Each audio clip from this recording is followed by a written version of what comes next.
Здруженијето за асистивна технологија Отворете ги прозорците. Денеска на 2 декември во 11 часот во хотелот Александар Палас ја одржува својата завршна конференција насловена како Инклузија во движење, чекори кон промена.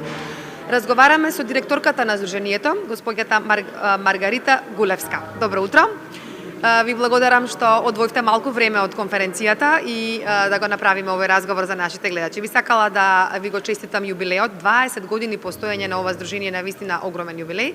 Кажете ни со кои се целите и активностите на здруженијето, Отворете ги прозорците. Така ви благодарам. Добро утро на гледачите на Алфа телевизија. Здруженијето за асистивна технологија Отворете ги прозорците слави 20 години од своето постоење. Формирано е како сервис провайдер за асистивна технологија во кој што доаѓаат деца со различен тип на попреченост да добијат услуга од рехабилитација до користење на асистивната технологија да се вклучат во општествениот живот. Што значи тоа? Децата кои што имаат изгубено некаква функција со попреченоста, ја надополнуваме со технологии кои што ги имаме во Центарот за асистивна технологија, која е основа на нашата организација, и ги подготвуваме, како што реков, низ рехабилитација до да стигнат во основно образование, да се вклучат заедно со своите врсници. Тоа дете што не може да пишува во тетрадка со молив, со правилна поддршка ќе започне со образованието на компјутер и тастатура. Тоа е основата на нашата организација. Сега тој центар исто така е основа за креирање на различни проекти кои што ја поддржуваат инклузијата на децата во различни сфери на живењето. Најдобро го правиме тоа во основното образование и најдолго почнавме уште од 2009 година, сега е 2025. Значи, премногу години сме вклучени во поддршка за основното образование. Тоа го правиме низ различни, реков, проекти кои што вклучуваат обезбедување асистивна технологија во училиштата, правење на различни интервенции со кои што децата со попреченост ќе може да добијат поквалитетно образование.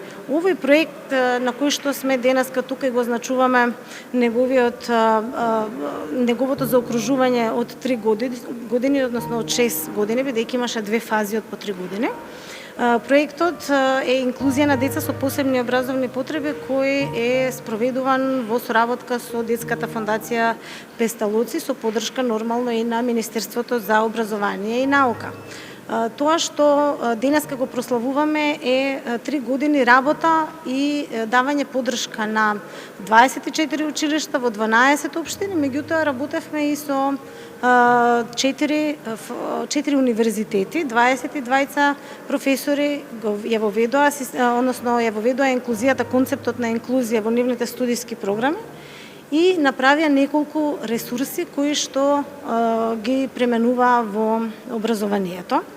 Во тоа денеска на конференцијата ќе слушнеме дел од истражувањата што ги имаат направено, дел од конференцијата ќе уфати за мерките кои што ги имаме во насока на поттикнување на локалните заедници да дадат својата поддршка, а и националните власти.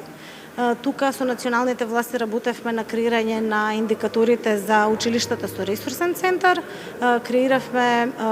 го надополнивме дневникот со една алатка која што го следи детето каде и да оди во образованието, кој има часови во училиштето со ресурсен центар, тогаш може да се види јасно и во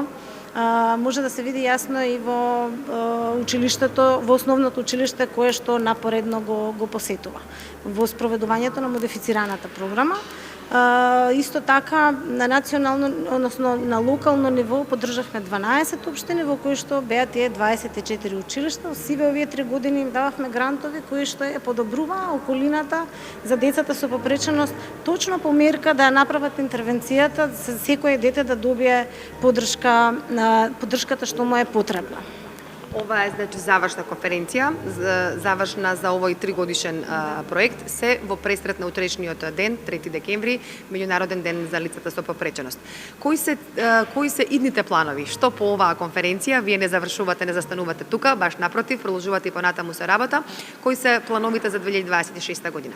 Значи, од 2025 година сега во август Здруженијето е лиценциран давател на услуга. Во 2026 година повеќе ќе бидеме бидеме насочени кон развивањето, односно доразвивањето на тој сервис што го имаме, за да може што повеќе деца со попреченост да добиваат поддршка, индивидуализирана поддршка, бидејќи секое дете со попреченост навистина му треба преиндивидуализирана поддршка. Дури и две деца да се со церебрална парализа може да имаат различни потреби. Две деца со аутизам исто така имаат различни потреби и затоа планираме во 2026 да се насочиме кон сериозен развој на тој центар, но исто така ќе работиме и проектно, бидејќи изворот секогаш кога има потешкоти, кога има проблеми, секогаш може да направите убав проект и да најдете донатор во таа насока.